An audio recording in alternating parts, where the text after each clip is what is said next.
আমি সংসদ সদস্য নির্বাচিত হইয়া সশ্রদ্ধ চিত্তে শপথ বা দৃঢ়ভাবে ঘোষণা করিতেছি যে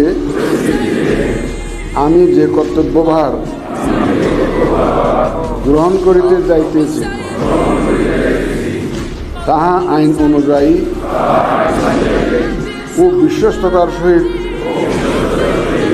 পালন করিব। আমি বাংলাদেশের প্রতি অকৃত্রিম বিশ্বাস ও আনুগত্য পোষণ করিব এবং সংসদ সদস্যরূপে আমার কর্তব্য পালনকে ব্যক্তিগত স্বার্থের দ্বারা প্রভাবিত হইতে দিব না। ধন্যবাদ।